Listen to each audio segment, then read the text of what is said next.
birraan ayyaana qaba. Birraan asheeta. Birraan bareedaa jedhama uummata Oromoo birattis.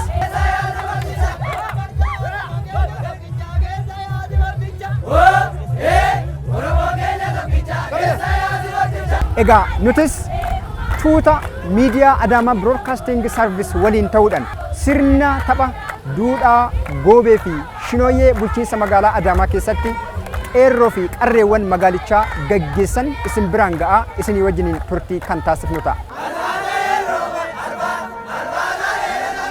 Goobee jechuun akka aadaa Oromoo keessatti aadaa saba Oromoo keessatti yeroo ganni darbee birratti baanu duraan dursinee hunda keessaniinuu baga booqaa birraa nagaan geessan.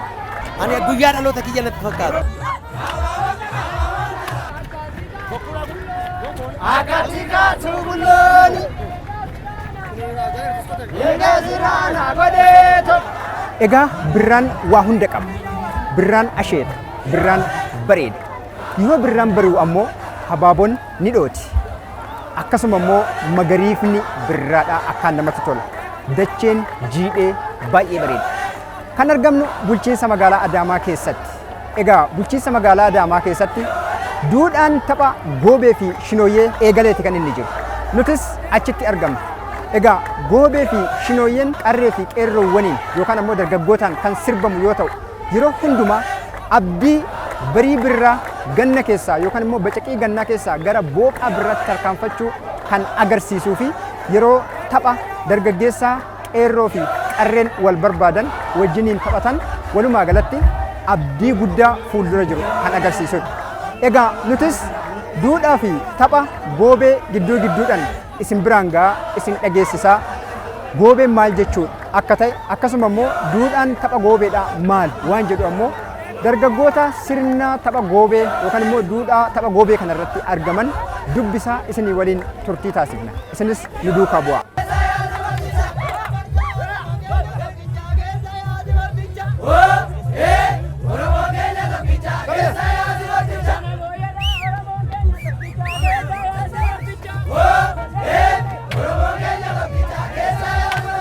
Kabajamtoota daawwattoota keenya kun sirna tapha goobee fi shinooyyeeti kan argamnu ammoo bulchiinsa magaalaa Adaamaatitti. Egaa dargaggoonni qeerroo fi qarreewwan bulchiinsa magaalaa Adaamaa kutaalee magaalaa hundarraa walitti ba'uudhaan tapha goobee gaggeessaati kan isaanii jirani.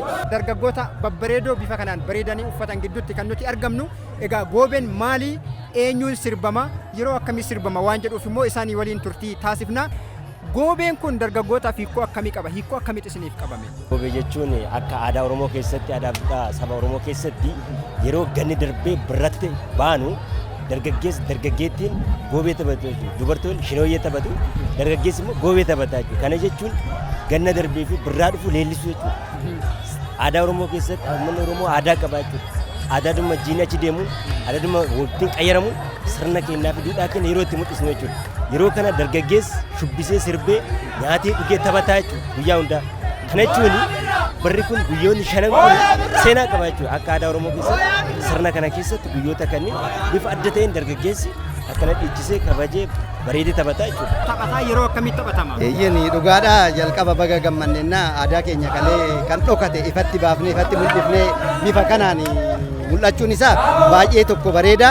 Goobee kan taphatu dargaggoo fi dargaggeettidha. Nus akkatti jabaannee aadaa keenya ifatti baasuun keenya baay'ee tokko nama gammachiisa. Baay'ee gammanneerraa isinillee ulfaadhaan jedhan.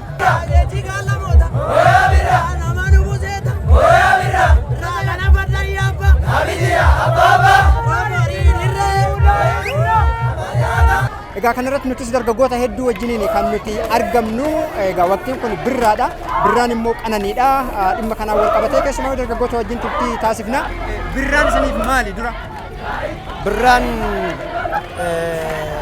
ganni darbee birraan barii booqaa jechuudha. Haa ta'u mee egaa yeroo birraan bari'u yeroo baay'ee keessumaayyuu goobeen ni sirbama akkasuma shinooyyeen illee ni sirbama. Qeerroo fi qarreen Oromoo bifa amma argaa jirru kana walitti ba'eeti goobee fi shinooyyee sirba. Goobeen maali inni? Goobee kana immoo namoota akkamiitu taphata? Goobee jechuun kan dhiirri dargaggoonni itti shubbisu. Egaa goobee kana mee namoota akkamiiti kan sirbuu qabu? Duudhaawwan akkamii of keessaa qaba? Goobee dargaggeessa sirba, qeerroo sirba, qarreetu sirbaa. Egaa isaan kuni waggaa waggaatti gaafa birraan bari'uu jala ga'u ayyaana masqalaa itti kabajamudha. Kan ammaa garuu waan namatti tolu keessaa bifa ammayyaatiin magaalaa Adaamaa irra darbee magaalaa Finfinnee naannoo hunduma irratti akkattiin calaqqisuun isaanaaf gammachuu guddaatu natti dhaga'ama. Baay'ee gammachuu eenyummaan ofii kan ittiin boonan baay'ee gammachuu guddaa ani guyyaa dhaloota kiyya natti fakkaata. Riili baay'ee bakka Oromummaa orgoofte magaalaan Adaamaa baay'ee gammachuu guddaa namatti dhaga'ama. Egaan daawwattoota keenya akkuma amma argaatiin turtan egaa dargaggoota bulchiinsa magaalaa Adaamaa goobee taphatan wajjiniin turtii taasisaa jirruun goobeen maal jechuu akka ta'e akkasuma immoo goobeen eenyuudhaan taphatama yeroo akkamii taphatama waan jedhu irratti egaa dargaggoota wajjiniin turtii taasisaati kan nuti jirru. Egaa amma immoo kallattumaan egaa akkuma amma isin argitan dargaggoota akkasitti mimmiidhaganii taphataa sirbaa jiran kana wajjiniin deemnee kan sirbinu ta'a. Nu duukaa bu'aa nu wajjin bashannanaa nu wajjiniin sirbaa isiniin jenna nu biraan hafinaa.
Bulchiinsa magaalaa Adaamaa daandii guddaa magaalittii qaxxaamuree deemu irratti kan nuti argamnu tapha goobeeti kan sirbaatiin jiru. Egaa birraan bareedinaa, birraan asheetaa, birraan qananiidha.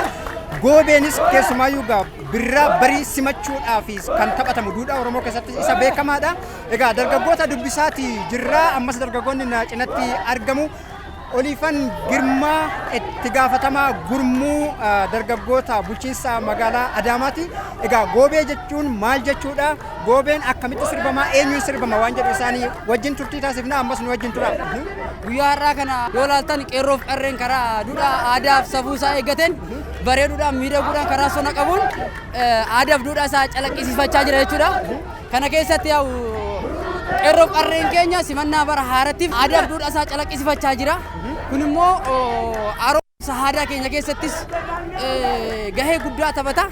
Kanaaf aadaan keenya duudhaan keenya kanaan dura dadhabee ture sun yeroo ammaa kana karaa adda ta'een eenyummaan keenya aadaan keenya duudhaan keenya karaa qeerroo fi qarreetiin bulchiinsa magaalaa Adaamaa keessatti karaa kanaan calaqqisiifamaa jira jechuudha. Mee keessumaa egaa taphni goobee kun kanaan dura waggoota dheeraaf badee ture jechuun hin danda'ama adda citeetii ture. Amma immoo bifa haaraadhaan deebi'ee qindaa'ee haala kanaan taphatamuu isaatiif maaltu isinitti dhaga'ama? Haala kanaan duudhaa fi aadaan keenya deebi'ee haaromuutti baay'ee gammachuu guddaa turratti dhaga'ama. Kana dura kun hin turre yeroo ammaa kana akkuma agartan qeerroon aadaa duudhaa uffata Oromoo calaqqisiisu uffachuudhaan qarreenis akkasuma uffata aadaa duudhaa keenya calaqqisiisu uffachuudhaan haala kanaan bareedaa jirani. Kun immoo aadaa kana kan taphatu qeerroo fi qarreedha jechuudha. Qeerroo jechuun kan hin fuudhini. Qarree durba kan hin heerumin. Isaan kun karaa adda ta'een osoo safuuf safeeffannaa cabsan karaa aadaaf duudhaa keenya haaromsuu danda'uudhaan kan taphachaa jiran jechuudha. Bara 2018 kana akkamitti eegdume? Bara 2018 nuuf kan eenyummaan keenya sirriitti itti calaqqisee Oromummaan Oromoo sirriitti itti calaqqisee qeerroo fi qarreen immoo aadaa keenya tifkachuudhaan eenyummaa keenya tifkachuudhaan itti eeganii fi aadaa hojii isaaniitillee kan itti jijjiiran aadaa hojii isaanii kan itti jijjiiran jennee xeegganna jechuudha. Ulfaadhaa galatooma. Tu jale malo, birra birra.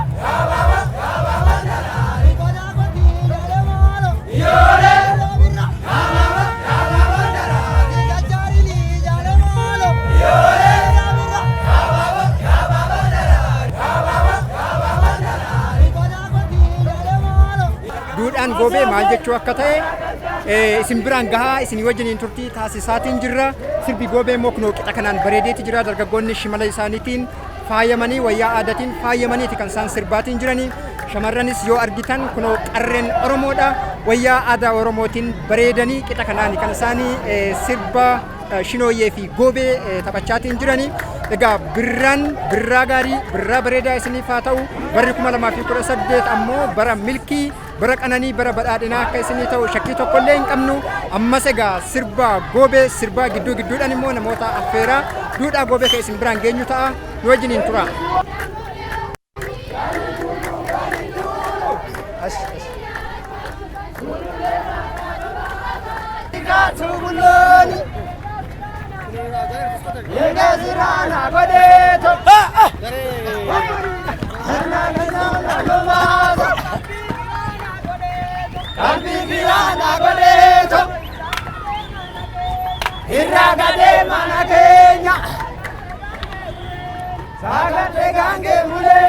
Goobee jechuun goobeef shinooyyeen barri moofan darbee barri haaromni waggaa seenu Oromoon gammachuudhaan bara haaraa simata.